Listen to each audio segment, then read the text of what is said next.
दुनिया में दो तरह के लोग होते हैं। कुछ लोग कहीं जाते हैं और कहते हैं मेरा काम हो गया। दूसरे लोग कहीं जाते हैं और लोग कहते हैं कि वे पहले वहां गए थे। हम में से कई लोग दूसरे समूह में रहना चाहते हैं, लेकिन अधिकांश लोग अपनी पहचान स्थापित करने, अपने विचार व्यक्त करने या दूसरों को प्रभावित करने के लिए संघर्ष करते हैं। ये अक्सर किसी और के दिखाए रास्ते पर चलते हैं। आपने ऐसे लोगों को देखा होगा जो आपसे ज्यादा होशियार नहीं हैं, लेकिन जीवन में बेहतर करते हैं। इन सफल लोगों में लोगों का दिल और विश्वास जीतने की क्षमता होती है। ये हुनर कोई भी सीख सकता है और सफल हो सकता है। आप इसे how to talk to anyone 92 little tricks on the journey to public success relationship summary नामक पुस्तक से सीख सकते हैं। पुस्तक व्यावहारिक सुझाव प्रदान करती है जो आपको दूसरों को प्रभावित करने और अपने जीवन में एक नया अध्याय शुरू करने में मदद कर सकती है। कुछ लोग बिना बोले अपनी आंखों और शारीरिक भाषा का उपयोग करके अपनी भावनाओं को व्यक्त कर सकते हैं। एक कलाकार रॉबर्ट लोगों की जानकारी के बिना उनके चित्र बनाता है और वे अक्सर यह देखकर आश्चर्यचकित रह जाते हैं कि चित्र कितने सटीक हैं। यह पूछे जाने पर कि वह यह कैसे करते हैं, रॉबर्ट कहते हैं कि वह लोगों को ध्यान से देखते हैं। लेखिका की एक अन्य मित्र करिन भीड़ में अपनी एक विशेष पहचान बनाने के लिए संघर्ष करती है। कई लोगों को इस समस्या का सामना करना पड़ता है, लेकिन 9 महत्वपूर्ण बातें हैं जिन्हें वे ध्यान में रखकर अलग दिख सकते हैं और दूसरों पर सकारात्मक प्रभाव छोड़ सकते हैं। यह सब एक मुस्कान से शुरू होता है जो किसी व्यक्ति के व्यक्तित्व को तुरंत बदल सकता है। अलग अलग स्थितियों के लिए मुस्कुराहटें अलग अलग प्रकार की होती हैं। कुछ मुस्कुराहट वास्तविक होती है, जबकि अन्य नकली या नकली होती हैं। लेखिका की मिस्री नाम की एक मित्र थी जो हमेशा अपनी प्रसन्न मुस्कान से लोगों का मनोरंजन करती थी, लेकिन मिस्री के पिता की मृत्यु के बाद उन्हें उनका व्यवसाय संभालना पड़ा और ग्राहकों के साथ एक महत्वपूर्ण बैठक करनी पड़ी। लेखिका को चिंता थी कि मिस्री की मुस्कान ग्राहकों को परेशान कर सकती है, लेकिन उसे आश्चर्य हुआ कि मिस्री की मुस्कान अलग थी। यह एक निर्मल मुस्कान थी जिसने लोगों को उस पर भरोसा दिलाया। बैठक के बाद ग्राहक मिस्री से प्रभावित हुए और यह सफल रही। लेखिका ने मिस्री से पूछा कि बदलाव का कारण क्या है, और मिस्री ने कहा कि यह उसकी मुस्कुराहट थी। वह जल्दी मुस्कुरा देती थी, लेकिन अब उसे समय लगता है, जिससे लोग उस पर अधिक भरोसा करते हैं। दूसरी तकनीक आंख से संपर्क की शक्ति के बारे में है। एक सेमिनार में लेखक की नजर एक महिला पर पड़ी जो उसे करीब से देख रही थी। महिला ठीक से सुन नहीं पाती थी, इसलिए उसने लेखक के होठों को देखने पर भरोसा किया। इससे लेखक को एहसास हुआ कि प्रभावी संचार के लिए आंख से संपर्क बनाना महत्वपूर्ण है। शोध से पता चला है कि किसी से आंख मिलाने से उस पर गहरा प्रभाव पड़ सकता है। तो दूसरी तकनीक यह है कि किसी से बात करते समय हमेशा आंख मिलाकर बात करें। यह एक विशेष युक्ति के बारे में है जिसका उपयोग वयस्क कभी कभी किसी को यह दिखाने के लिए करते हैं कि वह व्यक्ति जो कह रहा है उसमें उनकी रुचि है। इसका संबंध व्यक्ति की आंखों में देखने और उन पर ध्यान देने से है। इस ट्रिक का उपयोग पुलिस भी तब करती है जब वे किसी से बात कर रहे होते हैं और जानना चाहते हैं कि वे जो कह रहे हैं उसके बारे में उनके दोस्त क्या सोचते हैं। तरकीब यह है कि जिस व्यक्ति से आप बात कर रहे हैं उसे दिलचस्पी से देखकर विशेष महसूस कराएं। इससे उन्हें महत्वपूर्ण और पसंद किए जाने का एहसास हो सकता है। यह वैसा ही है जैसे कोई व्यक्ति कमरे में प्रवेश करता है और हर कोई उसे देखता है, क्योंकि उनमें कुछ खास है। कुछ लोगों के चलने और खड़े होने का तरीका बहुत आत्मविश्वास दिखाता है और इससे दूसरों का ध्यान उनकी ओर जा सकता है। लंबा खड़ा होना और आत्मविश्वास के साथ अपना सिर ऊंचा रखना महत्वपूर्ण है, और इसका अभ्यास करने का एक तरीका यह है कि आप दरवाजे से गुजरते समय अपने दांतों के साथ एक पैड पकड़ने की कल्पना करें। इससे आपको अधिक आत्मविश्वास महसूस करने और आपके चलने के तरीके में सुधार करने में मदद मिल सकती है। दूसरों को खुश और सुरक्षित महसूस कराना भी महत्वपूर्ण है। जैसे एक बच्चा अपने माता पिता को गले लगाने के लिए दौड़ता है। यदि आप किसी को यह महसूस करा सकते हैं कि उनके भीतर का बच्चा खुश है, कांडा का व्यक्तित्व बहुत अच्छा था जिसे लोग पसंद करते थे। लेखक और कांडा अपने दोस्तों के साथ एक पार्टी में बात कर रहे थे। लेखक ने देखा कि पार्टी में कई युवा कांडा की ओर आकर्षित थे और उसकी ओर देखकर मुस्कुराए, लेकिन कांडा ने जवाब में केवल विनम्रता से मुस्कुराया। तभी एक छोटा बच्चा कांडा को नमस्ते कहने आया और वह बहुत खुश हो गई और खुशी से बच्चे का स्वागत किया। कांडा खूब मुस्कुराया और उसे बच्चे से बात करने में बहुत मजा आया। लेखिका ने कांडा से पूछा कि उसने युवकों के साथ ऐसा क्यों नहीं किया। कांडा ने कहा कि वह ऐसा नहीं कर सकती, लेकिन लेखक के लगातार पूछने के बाद वह अंततः प्रयास करने के लिए सहमत हो गई। जब एक युवक कांडा की ओर देखकर मुस्कुराया तो इस बार वह भी मुस्कुराई और उसे अपनी बातचीत में शामिल होने के लिए आमंत्रित किया। वे सब बातें करने लगे और उन्हें पता ही नहीं चला कि लेखक कब चला गया। लेखक ने सीखा कि यदि आप किसी को प्रभावित करना चाहते हैं तो आपको उनके अंदर के बच्चे को खुश करना होगा। किसी बच्चे को प्रभावित करने के लिए आपको यह पता लगाना चाहिए कि जब वह छोटा था तो किन चीजों से उसे खुशी मिलती थी। यदि आप किसी को पुराने दोस्त जैसा महसूस कराना चाहते हैं तो आपको यह दिखाना होगा कि आप उनकी परवाह करते हैं और उन पर ध्यान देते हैं। लोग आपकी शारीरिक भाषा के आधार पर बता सकते हैं कि आप उनके बारे में कैसा महसूस करते हैं।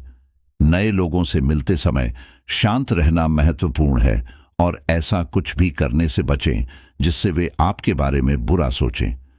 किसी नए व्यक्ति से मिलते समय कल्पना करें कि वह कोई पुराना मित्र है जिसे आपने लंबे समय से नहीं देखा है। इससे आपको अधिक सहज महसूस करने और उनके प्रति अधिक मैत्रीपूर्ण व्यवहार करने में मदद मिलेगी। उनके साथ पुराने दोस्त की तरह व्यवहार करने से वे आपके करीब महसूस करेंगे। किसी का दिल जीतने के लिए ईमानदार, स्मार्ट और आत्मविश्वासी होना जरूरी है। हमारा अगला विषय यह है कि हम दूसरों को कैसे दिखा सकते हैं कि हम पर भरोसा किया जा सकता है। लेखक की हेलेन नाम की एक मित्र है जो कंपनियों को नए कर्मचारी ढूंढने में मदद करती है। हेलेन वास्तव में अपने काम में बहुत अच्छी है और जब कोई उससे झूठ बोल रहा हो तो वह बता सकती है। एक बार एक महिला नौकरी के लिए हेलेन के पास आई और हेलेन ने देखा कि जब महिला से उसकी पिछली नौकरी के बारे में पूछा गया तो उसके हाव भाव बदल गए। हेलेन को एहसास हुआ कि महिला झूठ बोल रही थी क्योंकि उसकी हरकतें और भाव उसके कहे से मेल नहीं खा रहे थे। इससे हेलेन को पता चला कि लोग अक्सर यह बता सकते हैं कि कोई झूठ बोल रहा है क्योंकि उनके व्यवहार और हाव भाव से यह पता चल जाता है। कभी कभी जब हम सच बोल रहे होते हैं तब भी हमारे कार्य या भाव दूसरों को यह सोचने पर मजबूर कर सकते हैं कि हम झूठ बोल रहे हैं। उदाहरण के लिए, यदि आप किसी गर्म कमरे में हैं और अपना कॉलर ढीला कर रहे हैं तो अन्य लोग सोच सकते हैं कि आप किसी और चीज के कारण असहज हैं। ऐसे काम करने से बचना जरूरी है जिससे दूसरों को लगे कि हम झूठ बोल रहे हैं जबकि हम सच बोल रहे हैं।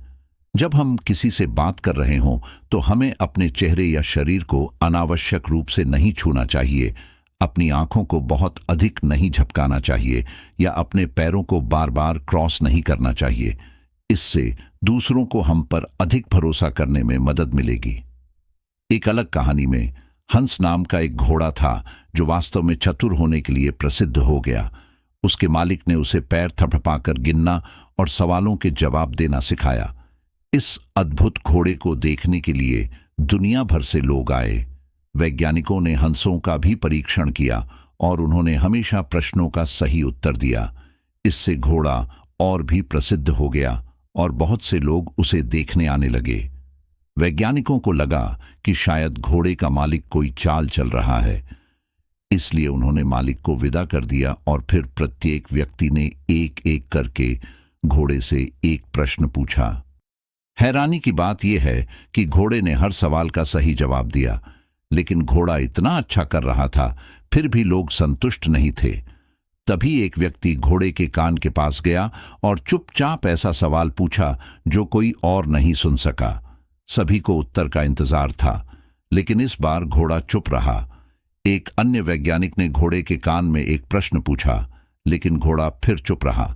सारे परीक्षण करने के बाद वैज्ञानिकों ने यह पता लगाया कि जब घोड़े से सवाल पूछा गया तो वह असल में अपने सामने मौजूद लोगों की तरफ देख रहा था। जब लोग सही उत्तर के करीब पहुंचे तो उनके भाव बदल गए, और जब उन्होंने सही उत्तर दिया तो उनके भाव अलग हो गए। घोड़े ने इन बदलते भावों को पढ़ लिया और हर बार सही उत्तर दिया। तो आप देखिए, घोड़ा समझ सकता है कि लोग क्या सोच रहे हैं। आप लोगों की बॉडी लैंग्वेज देखकर भी समझ सकते हैं कि वे क्या सोच रहे हैं। उदाहरण के लिए, जब आप किसी के साथ टीवी देख रहे हों और उन्हें एक फोन कॉल आए तो आप वॉल्यूम कम कर सकते हैं ताकि वे बात कर सकें। जब वॉल्यूम बंद हो जाता है तो आप स्क्रीन पर अभिनेताओं के भावों पर ध्यान देते हैं और समझने की कोशिश करते हैं कि वे क्या कह रहे हैं। इसी तरह आपको लोगों की शारीरिक भाषा को समझना होगा और देखना होगा कि जब आप उनसे बात करते हैं तो वे मुस्कुरा रहे हैं या सिर हिला रहे हैं। क्या वे सहज हैं या वे आपकी ओर देखने के बजाय दूसरी ओर देख रहे हैं। यही कारण है कि जिस व्यक्ति से आप बात कर रहे हैं उस पर हमेशा ध्यान देना और यह देखना महत्वपूर्ण है कि आप जो कह रहे हैं उसका उन पर कोई प्रभाव पड़ रहा है या नहीं। यदि आप देखते हैं कि आप जो कह रहे हैं वह शायद उन्हें पसंद नहीं आ रहा है तो विषय बदल देना बेहतर है। इस तरह आप ऐसी बातें कहने से बच सकते हैं जिससे दूसरा व्यक्ति आपसे दूर हो जाए। अब क्या आपने कभी किसी क्रिकेट खिलाड़ी को देखा है जिस पर आखिरी गेंद पर गेम जीतने का दबाव हो? आपको क्या लगता है वह खिलाड़ी उस समय क्या सोच रहा होगा? उस महत्वपूर्ण क्षण के दौरान खिलाड़ी का दिमाग अपने उच्चतम स्तर पर काम कर रहा होता है। उन्हें अपने आसपास होने वाली हर छोटी छोटी बात की जानकारी रहती है। वे पास से गुजरती हवा, गेंदबाज के चेहरे के भाव और उनकी दौड़ने की गति को देखते हैं। ये परिस्थितियां खिलाड़ी के लिए कोई कदम उठाने से पहले उन्हें महसूस करना और समझना बहुत महत्वपूर्ण बनाती हैं। लेखक का रिचर्ड नाम का एक दोस्त भी है जो लंबी मैराथन में भाग लेता है। रिचर्ड लंबे समय से न्यूयॉर्क में एक महत्वपूर्ण मैराथन की तैयारी कर रहे थे, लेकिन मैराथन से कुछ हफ्ते पहले वह घायल हो गए और उन्हें अस्पताल में भर्ती कराना पड़ा। डॉक्टर ने उन्हें कुछ हफ्तों तक आराम करने और बिल्कुल भी हिलने डुलने को नहीं कहा। इस वजह से रिचर्ड मैराथन से पहले 2 दिन तक बिल्कुल भी नहीं चल सके और वह अपना प्रशिक्षण पूरा नहीं कर सके। लेखक सहित उनके सभी मित्रों ने उन्हें मैराथन में भाग न लेने की सलाह दी, लेकिन रिचर्ड ने भाग लेने का मन बना लिया था। जब उनके दोस्तों ने उन्हें बताया कि उन्होंने बिल्कुल भी तैयारी नहीं की है, तो रिचर्ड ने कहा कि भले ही उनका शरीर अस्पताल के बिस्तर पर था, लेकिन उनका दिमाग अभी भी मैराथन के लिए तैयारी कर रहा था। इसलिए वह बोस्टन मैराथन के लिए पूरी तरह से तैयार थे। यह सुनकर हर कोई हैरान रह गया, लेकिन जब मैराथन शुरू हुई तो रिचर्ड ने बहुत अच्छा प्रदर्शन किया। उन्होंने अपनी पिछली किसी भी मैराथन से बेहतर प्रदर्शन किया। जब उनसे पूछा गया कि उन्होंने यह कैसे किया, तो उन्होंने कहा कि चोट लगने के बाद से ही वह अपने दिमाग को मैराथन के लिए तैयार कर रहे थे। इसलिए हमारी अगली सलाह यह है कि कुछ करने से पहले इस बारे में सावधानी से सोचें कि आप कैसे करने जा रहे हैं। इसके बारे में अपने मन में बार बार सोचें। ऐसा करने से आपका दिमाग उस काम को करने का आदी हो जाएगा। हमेशा विश्वास रखें कि आप आश्वस्त हैं और लोगों से बात करने में सहज हैं। जब आप आत्मविश्वास से चलते हैं और दूसरों पर ध्यान देते हैं, तो आपका दिमाग और शरीर उसके अनुसार कार्य करना शुरू कर देते हैं। हार के बाद आप सोच सकते हैं कि आगे क्या करना है। आपके द्वारा किसी से कहे गए पहले शब्द महत्वपूर्ण होते हैं, क्योंकि वे निर्धारित करते हैं कि दूसरा व्यक्ति आपसे कैसे बात करेगा। छोटी बातचीत, जिसे स्मॉल टॉक कहा जाता है, आपके बारे में बहुत कुछ बता सकती है। बुद्धिमान लोग आमतौर पर छोटी छोटी बातें पसंद नहीं करते, लेकिन इसका मतलब थोड़े समय के लिए बात करना और उस व्यक्ति के बारे में भूल जाना नहीं है। छोटी सी बातचीत शुरू करने और उसे जारी रखने के बारे में है। छोटी छोटी बातें एक सुरक्षित और आरामदायक वातावरण बनाने में मदद करती हैं। किसी से बात करने से पहले उनके मूड और रुचियों को समझना मददगार होता है। आप क्या कहते हैं यह महत्वपूर्ण नहीं है, बल्कि आप इसे कैसे कहते हैं यह भी मायने रखता है। उदाहरण के लिए, एक हास्य अभिनेता न केवल अपनी स्क्रिप्ट के शब्दों के कारण बल्कि अपनी प्रस्तुति के कारण भी लोगों को हंसा सकता है। किसी से मिलते समय कुछ ऐसी बात कहना जरूरी है जिससे उन्हें खुशी मिले। हयाकावा हयाताबाद नाम का एक जापानी युवक था जो द्वितीय विश्व युद्ध के दौरान एक अमेरिकी रेलवे स्टेशन पर बैठा था। जापानी होने के कारण लोगों को उस पर संदेह था, लेकिन उनके बात करने के तरीके से फर्क पड़ा। यह देखकर आयुकावा को थोड़ी असहजता महसूस हुई, लेकिन उन्होंने इन लोगों से बात करते रहने की ठानी। आयुकावा ने जोड़े से संपर्क किया और बताया कि ठंड के मौसम में बच्चों के साथ यात्रा करना कितना कठिन होगा। बच्चों के पिता ने जवाब में बस सिर हिलाया। आयुकावा ने फिर उनसे अपने बच्चों के बारे में पूछा और कहा कि वे अपनी उम्र के हिसाब से मजबूत और बड़े लग रहे हैं। इससे वह आदमी थोड़ा मुस्कुराया। कई ग्रामीण कुछ देर तक इसी प्रकार बातें करते रहे। आखिरकार जब माहौल अधिक शांत हो गया तो अमेरिकी व्यक्ति ने पूछा कि युद्ध में जापानी सेना द्वारा अमेरिका को हराने के बारे में हम क्या सोचते हैं। हवागाबा ने प्रतिक्रिया देते हुए कहा कि यह समझना कठिन है कि जापानी सेना संसाधनों के बिना एक शक्तिशाली औद्योगिक राष्ट्र अमेरिका को कैसे हरा सकती है। उस व्यक्ति ने उम्मीद जताई कि हवागाबा के परिवार का कोई भी सदस्य उस समय जापान में नहीं था। हर कंवल ने जवाब दिया कि उनके माता पिता अभी भी जापान में हैं और वह उनसे बात भी नहीं कर सकते। अमेरिकी जोड़े के हंगामे से उनके मन में दया की भावना जाग उठी और कुछ देर बाद उन्होंने हवागाबा को अपने घर खाने पर आमंत्रित किया। तभी उन्होंने देखा कि कैसे हवागाबा ने उन लोगों को प्रभावित किया जो उसे अपना सबसे बड़ा दुश्मन मानते थे। यदि हवा ने अपने विचार अलग ढंग से व्यक्त किए होते तो दंपति उनसे बहस करने लगते। ये घटना हमें हमारे संचार कौशल का महत्व सिखाती है। जब हम दूसरों से बात करें तो हमें उत्साह के साथ बात करनी चाहिए। इसके अतिरिक्त हमें इस पर बहुत अधिक ध्यान केंद्रित नहीं करना चाहिए कि हम क्या कहेंगे, क्योंकि अधिकांश समय हम इसे कैसे कहते हैं यह मायने रखता है। लोगों को हमसे बात करने के लिए कैसे प्रेरित करें। खैर, आपने पार्टियों में देखा होगा कि कुछ लोग ऐसे होते हैं जो आपका ध्यान खींचते हैं और आपको उनसे बात करने के लिए प्रेरित करते हैं। आप उनसे उनके पहनावे या उनके पास मौजूद किसी चीज के बारे में पूछने से खुद को नहीं रोक सकते। मेरी अगली तकनीक भी ऐसी ही है। इसका नाम क्या है? यह अजीब लग सकता है, लेकिन मैं आपको बता दूं, यह तकनीक हमेशा काम करती है। तो आइए जानें कि यह किस बारे में है। जब लेखिका पार्टियों में जाती हैं तो लोग अक्सर उनके गोल चश्मे के बारे में पूछते हैं।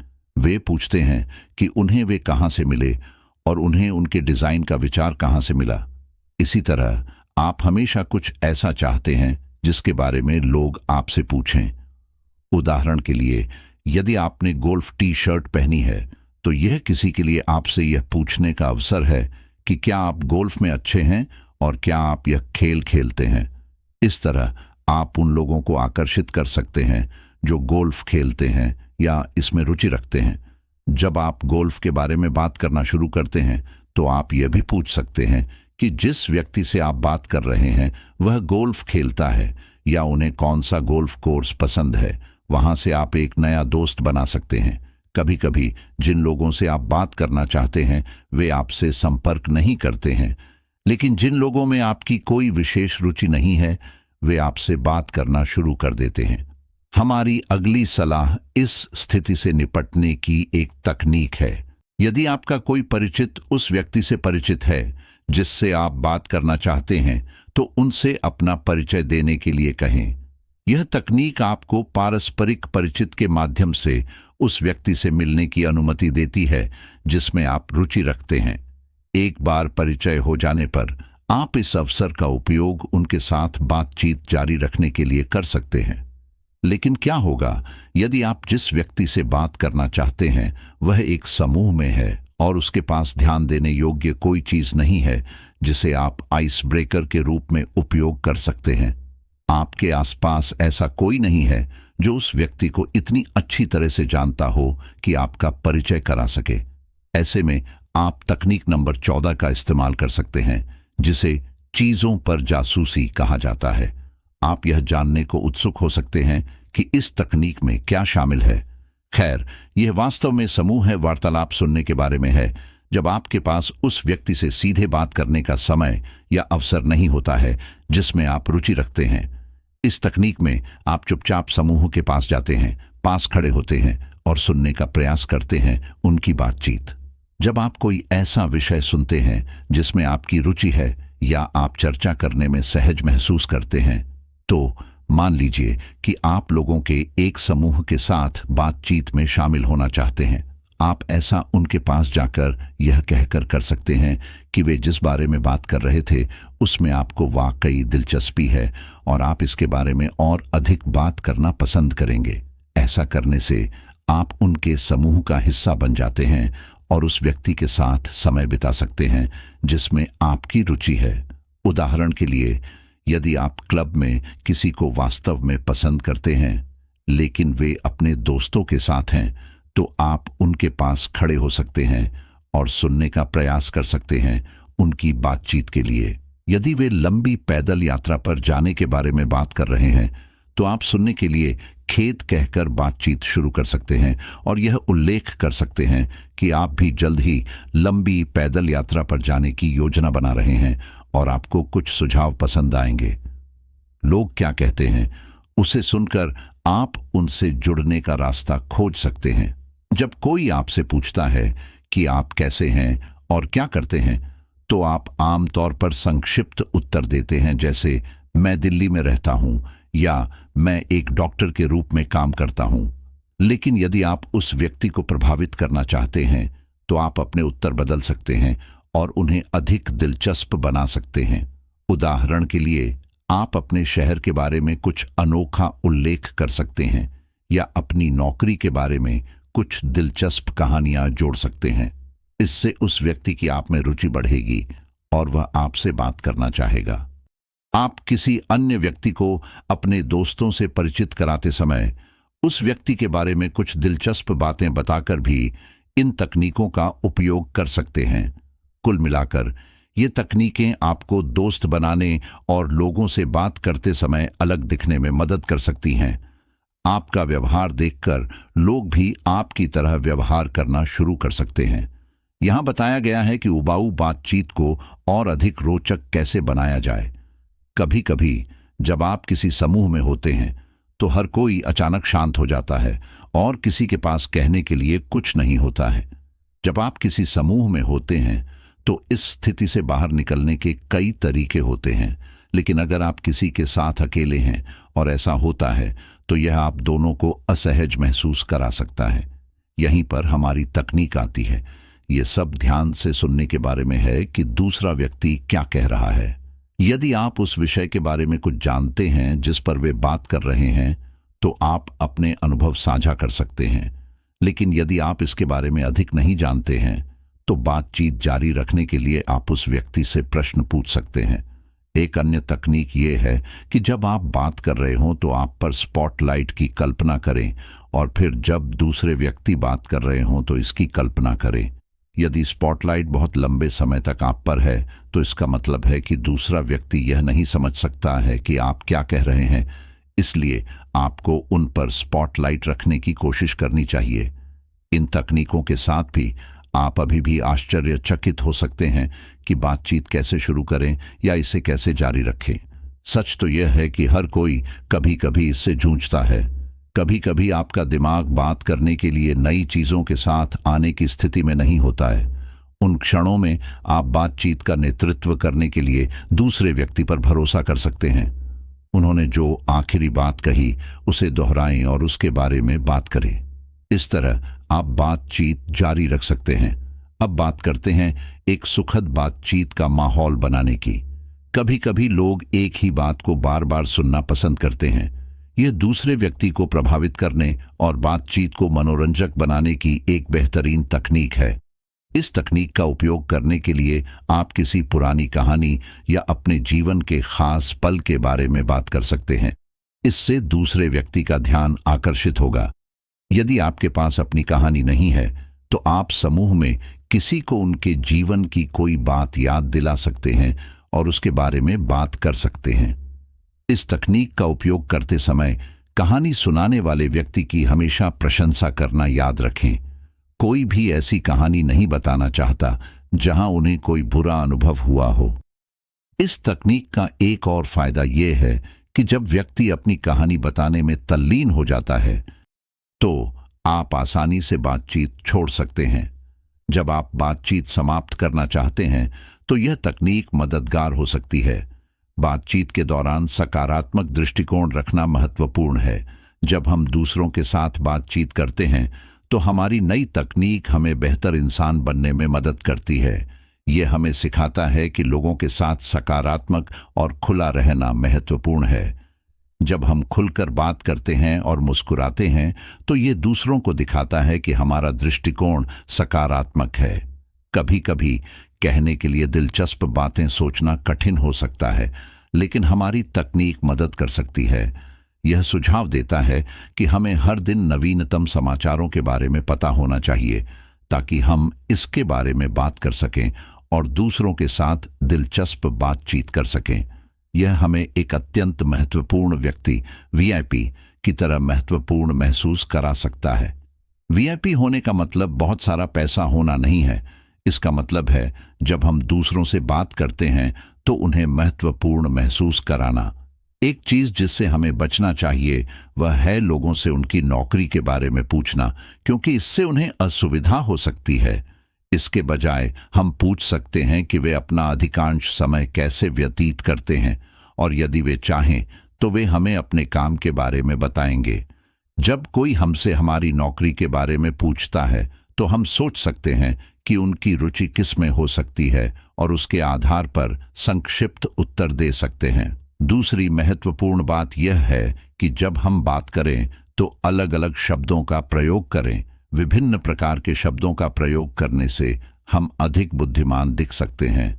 इसलिए इन तकनीकों को सीखकर हम दूसरों के साथ बातचीत करते समय सकारात्मक, कभी कभी जब हम किसी ऐसे व्यक्ति से मिलते हैं जो हमारे जैसा ही होता है तो हम उत्साहित हो जाते हैं और उन्हें अपने बारे में सब कुछ बताना चाहते हैं। लेकिन इससे दूसरे व्यक्ति को ऐसा महसूस हो सकता है कि हमारे पास कोई अन्य मित्र नहीं है और उन्हें हम में कोई दिलचस्पी नहीं है। इसलिए यह सीखना महत्वपूर्ण है कि कैसे धैर्य रखें और अपने बारे में सब कुछ साझा करने में जल्दबाजी न करें।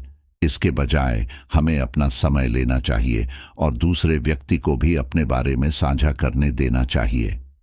याद रखने वाली एक और बात यह है कि हमेशा दूसरे व्यक्ति के बारे में बात करें और उन्हें सम्मान और प्यार दिखाएं। इससे वे बदले में हमारा सम्मान करेंगे और हमसे प्यार करेंगे।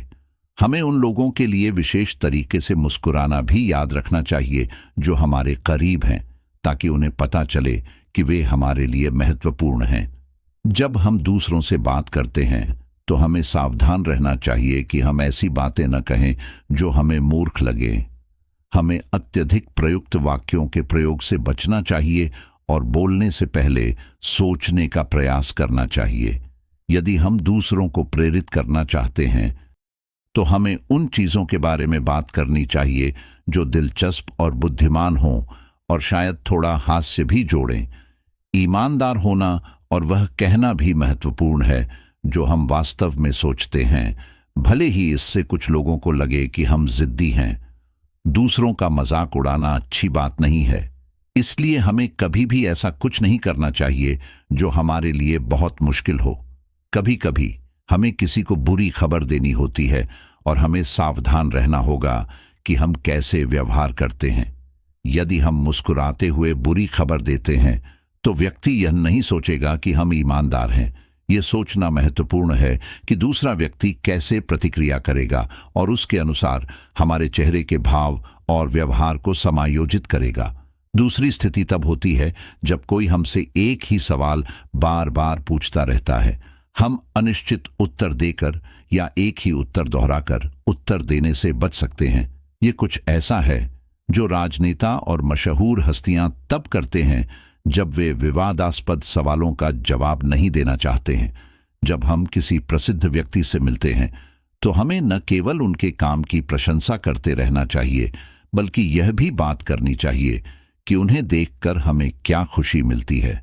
और जब हम किसी को धन्यवाद देते हैं तो उन्हें उस विशिष्ट कार्य के लिए धन्यवाद देना बेहतर होता है जो उन्होंने हमारे लिए किया है। एक आधुनिक इंसान बनने के लिए हमें नई चीजें आजमानी चाहिए और नए अनुभव हासिल करने चाहिए। हमें विभिन्न व्यवसायों और नौकरियों के बारे में भी जानकारी होनी चाहिए ताकि हम लोगों से उनके बारे में बात कर सकें। यदि हम दूसरों पर अच्छा प्रभाव डालना चाहते हैं तो उनके जीवन के बारे में थोड़ा जानना जरूरी है।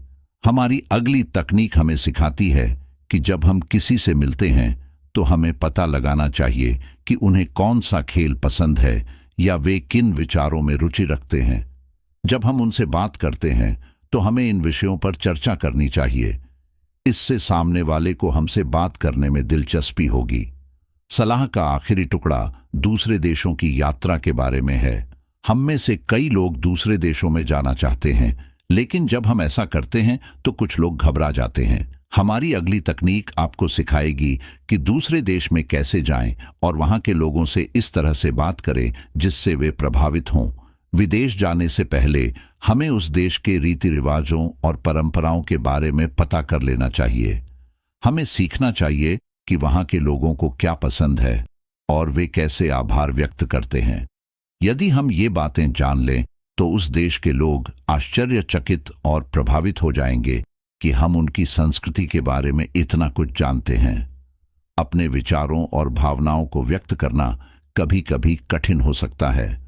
हमारी अगली तकनीक हमें सिखाती है कि दूसरों के साथ बेहतर संवाद कैसे करें। हमें इस बात पर ध्यान देने की जरूरत है कि सामने वाला व्यक्ति चीजों को कैसे समझता है। कुछ लोग चीजों को देखकर बेहतर समझते हैं, जबकि अन्य चीजों को सुनकर बेहतर समझते हैं। हमें अपनी संचार शैली को तदनुसार समायोजित करना चाहिए। मैं और आपके स्थान पर हम और हमारा जैसे शब्दों का उपयोग करने से भी सामने वाले व्यक्ति को हमारे करीब होने का एहसास हो सकता है। आइए अब आजमाने के लिए अपनी 50 नई तकनीकों की ओर बढ़ते हैं। किसी के साथ खास पल और यादें बनाकर हम उनके और करीब आ सकते हैं। यहां तक कि एक छोटा सा मजाक या साझा अनुभव भी एक मजबूत बंधन बना सकता है। कभी कभी हम किसी की प्रशंसा करना चाहते हैं, लेकिन वे सोच सकते हैं कि हम निष्ठाहीन हो रहे हैं। इन मामलों में यह मददगार होता है कि उस व्यक्ति का कोई मित्र उसकी बजाय उसकी प्रशंसा करे। इस तरह व्यक्ति देखेगा कि हम अपनी तारीफों में सच्चे हैं। हम अक्सर ऐसे लोगों से मिलते हैं जो हमेशा दूसरों की आलोचना करते रहते हैं। हमारी अगली तकनीक हमें सलाह देती है कि हम लोगों की कमियां बताने के बजाय उनकी प्रशंसा करने पर ध्यान दें। इससे हम अधिक सकारात्मक और भरोसेमंद दिखेंगे। तुलनात्मक प्रशंसा करने से बचना महत्वपूर्ण है, जैसे कि यह कहना कि कोई व्यक्ति अपने गहरे रंग के बावजूद सुंदर दिखता है। यह लोगों के लिए हानिकारक हो सकता है। इसके बजाय हमें दूसरों से तुलना किए बिना उनकी तारीफ करनी चाहिए। अब तक हमने खुलकर तारीफ करने की 2 तकनीकें सीखी हैं। आइए अब सीखें कि जब हम किसी से बात करें तो उसे अच्छी बातें कैसे कहें। जब हम किसी से बात करते हैं तो हम उन्हें अच्छा महसूस कराने और प्रभावित करने के लिए उनके बारे में अच्छी बातें कह सकते हैं। हम उस व्यक्ति के बारे में कुछ विशेष खोज सकते हैं और जब हम उनसे बात करते हैं तो उसका उल्लेख कर सकते हैं। इससे हमें उन्हें बेहतर ढंग से समझने और उनके करीब आने में मदद मिलेगी। हमें हमेशा अच्छी बातें कहने की जरूरत नहीं है। छोटी छोटी तारीफें भी बड़ा प्रभाव डाल सकती हैं। किसी की प्रशंसा सही समय पर करना महत्वपूर्ण है, जैसे कि उसका प्रदर्शन खत्म करने के बाद। जब कोई हमारी तारीफ करता है तो बदले में हमें भी उसके बारे में अच्छी बातें कहनी चाहिए। इससे अच्छे रिश्ते बनाने में मदद मिलती है। हमारे जीवन में हमेशा कोई ऐसा व्यक्ति होता है जिसे हम वास्तव में पसंद करते हैं और उसके साथ रहना चाहते हैं। एक अच्छा पार्टनर बनने के लिए हमें उन छोटी छोटी बातों पर ध्यान देना चाहिए जो हमारे पार्टनर को खुश करती हैं। जब वे हमें कुछ बताते हैं जिससे उन्हें खुशी मिलती है, तो हमें इसे याद रखना चाहिए और बाद में यह दिखाना चाहिए कि हम परवाह करते हैं। जब हम फोन पर बात कर रहे हों तो हमें खुश और उत्साहित दिखने की कोशिश करनी चाहिए। हम अपने पार्टनर को अपने करीब महसूस कराने के लिए उनका नाम भी लेते रह सकते हैं। जब हमारे दोस्त या सहकर्मी हमें बुलाते हैं तो हमें पहले उनसे सामान्य रूप से बात करनी चाहिए और फिर उनकी आवाज सुनकर उत्साहित होना चाहिए। इससे पता चलता है कि हमें उनसे बात करके खुशी होती है। कभी कभी लोग हमें बिना किसी कारण के कॉल करते हैं और हम सीधे तौर पर मना नहीं कर पाते। इन स्थितियों में फोन पर बात करने में मदद के लिए हम एक विशेष तरीके का उपयोग कर सकते हैं। इसे एक तकनीक कहा जाता है। आपको बस किसी से अपने फोन का जवाब देने के लिए कहना है और दूसरी तरफ मौजूद व्यक्ति से अच्छे से बात करनी है। तकनीक का दूसरा हिस्सा उन लोगों की आवाज पहचानना है जो उस व्यक्ति के करीब हैं जिसे आप कॉल कर रहे हैं। अगर उनका कोई करीबी फोन उठाता है तो आपको उनसे भी बात करनी चाहिए। इससे आपको उन्हें बेहतर तरीके से जानने में मदद मिलती है और काम जल्दी पूरा करना आसान हो जाता है। तकनीक का एक अन्य भाग उस व्यक्ति से पूछना है कि क्या कॉल करने के तुरंत बाद बात करने का यह अच्छा समय है। इस तरह यदि वे व्यस्त हैं तो आप उन्हें परेशान नहीं करेंगे। यदि आपको फोन पर बात करते समय पृष्ठभूमि में आवाजें सुनाई देती हैं, जैसे कोई उस व्यक्ति को बुला रहा है या कुत्ता भौंक रहा है, तो आपको पूछना चाहिए कि क्या वे व्यस्त हैं। ध्वनि मेल छोड़ते समय इसे सरल रखें और सीधे मुद्दे पर आएं। कभी कभी जब आप किसी को कॉल करते हैं और वे कहते हैं कि वे आपको बाद में कॉल करेंगे, तो वे वास्तव में कॉल बैक नहीं करते हैं। उन्हें आपको वापस बुलाने के लिए ऐसा दिखावा करें जैसे कि आप जल्दी में हैं और आपके पास कुछ महत्वपूर्ण बात कहने के लिए केवल 10 सेकंड है। इससे उनके द्वारा आपको वापस कॉल करने की अधिक संभावना हो सकती है। किसी महत्वपूर्ण व्यक्ति से बात करने की कोशिश करते समय उनका सचिव सोच सकता है कि आप एक विक्रेता हैं और आपको उनसे बात नहीं करने देंगे। सचिव को यह विश्वास दिलाने के लिए कि आप उस महत्वपूर्ण व्यक्ति के मित्र हैं, उस व्यक्ति का नाम बताएं जिसे आप बुला रहे हैं और कहें कि वे उसी में हैं। इससे आपके उस महत्वपूर्ण व्यक्ति से बात करने की संभावना बढ़ सकती है। जब आपको कोई व्यावसायिक कॉल आती है तो उसे रिकॉर्ड करना और फिर से सुनना एक अच्छा विचार है। इससे आपको यह देखने में मदद मिल सकती है कि क्या आपके द्वारा कही गई कोई ऐसी बातें हैं जो दूसरे व्यक्ति को असहज कर सकती हैं। अब बात करते हैं पार्टियों की। कभी कभी पार्टियों में आपको ऐसा महसूस हो सकता है कि कोई आपसे बात नहीं कर रहा है। पार्टियों में लोग कुछ गलतियां करते हैं जिसके कारण दूसरे लोग उनसे बात नहीं करना चाहते। इन्हीं गलतियों में से एक है बहुत अधिक खाना पीना। यदि आप लगातार खाते पीते रहेंगे तो लोग आपसे बात नहीं करना चाहेंगे। इसलिए यह एक अच्छा विचार है कि केवल विशिष्ट समय पर ही खाएं और पिएं। एक और युक्ति यह है कि जब आप पहली बार किसी पार्टी में पहुंचें तो कमरे के चारों ओर देखने के लिए कुछ समय निकालें। इससे आपको माहौल का अंदाजा लगाने में मदद मिलेगी और दूसरे लोगों को भी आपको देखने का मौका मिलेगा। यदि पार्टी में कोई है जिससे आप बात करना चाहते हैं तो आप उनके साथ बातचीत शुरू करना आसान बनाने के लिए इन तकनीकों का उपयोग कर सकते हैं। कभी कभी हम सोचते हैं कि हमें बातचीत शुरू करने के लिए किसी और का इंतजार करना चाहिए, लेकिन हमारी तकनीक हमें बताती है कि अगर हम चाहें तो खुद ही किसी से बात करना बेहतर है। हमारी अगली तकनीक कहती है कि किसी पार्टी के दौरान हमें अपनी बॉडी लैंग्वेज का इस्तेमाल यह दिखाने के लिए करना चाहिए कि हम नए लोगों से बात करना चाहते हैं और उनसे दूर नहीं रहना चाहते। उदाहरण के तौर पर हमें अपने हाथ बांधकर नहीं रखना चाहिए। इन कामों को करके हम नए लोगों को अपनी ओर आकर्षित कर सकते हैं। जब हम पार्टी में किसी खास व्यक्ति से मिलते हैं तो हमें उन्हें महत्वपूर्ण महसूस कराना चाहिए। हम उनकी कही गई छोटी छोटी बातों पर भी ध्यान देकर और उनकी सफलताओं के लिए उनकी प्रशंसा करके ऐसा कर सकते हैं। इससे वे प्रभावित होंगे क्योंकि हम उन्हें प्रोत्साहन दे रहे हैं। हमारी अगली तकनीक विशेष रूप से उन लोगों के लिए है जो बिक्री में काम करते हैं। उन्हें अपने ग्राहकों को बेहतर ढंग से समझने के लिए उनकी छोटी से छोटी शारीरिक गतिविधियों पर भी ध्यान देने की जरूरत है। इससे उन्हें अपने ग्राहकों को अपना उत्पाद खरीदने के लिए मनाने में मदद मिलेगी। दूसरी महत्वपूर्ण बात यह है कि छोटी छोटी बातों के लिए लोगों को न टोके। हमें सामान्य मानवीय व्यवहार को समझना चाहिए और बातचीत के दौरान होने वाली छोटी छोटी समस्याओं जैसे हकलाना आदि को नज़रअंदाज करना चाहिए। अगर कोई हमारी बातचीत में बाधा डालता है तो हमें इसका बुरा नहीं मानना चाहिए।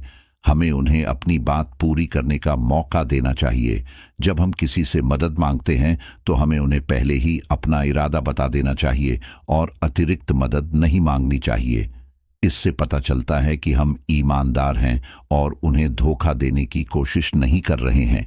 जब हमारे दोस्त हमारी मदद करना चाहते हैं तो हमें कृतज्ञ हृदय से इसे स्वीकार करना चाहिए और सच्चे दिल से उन्हें धन्यवाद देना चाहिए। जब अपने दोस्तों के साथ बिलों का भुगतान करने की बात आती है तो हमें भी निष्पक्ष रहना चाहिए। हमें यह नहीं दिखाना चाहिए कि हम बिल का भुगतान कर रहे हैं, बल्कि ऐसा दिखाना चाहिए कि हम इसे दोस्ती के कारण कर रहे हैं। इससे पता चलेगा कि हमारे पास मजबूत सिद्धांत हैं और हमारे दोस्त भविष्य में अपना हिस्सा देना शुरू कर देंगे। हमें व्यक्तिगत मामलों पर चर्चा करने या पार्टियों में बहस करने से बचना चाहिए, क्योंकि इससे बाकी सभी का मूड खराब हो सकता है। रात्रिभोज के दौरान उन विषयों पर बात करने से बचना महत्वपूर्ण है जो बहस का कारण बन सकते हैं। उदाहरण के लिए, यदि कोई आपसे अलग किसी चीज में विश्वास करता है तो यह चर्चा करने का सही समय नहीं है कि कौन सही है या कौन गलत है। यदि आप सार्वजनिक स्थान पर किसी मित्र से तुरंत मिलते हैं तो काम या शादी जैसी गंभीर चीजों के बारे में बात करने के बजाय छोटी और आसान बातचीत करना सबसे अच्छा है।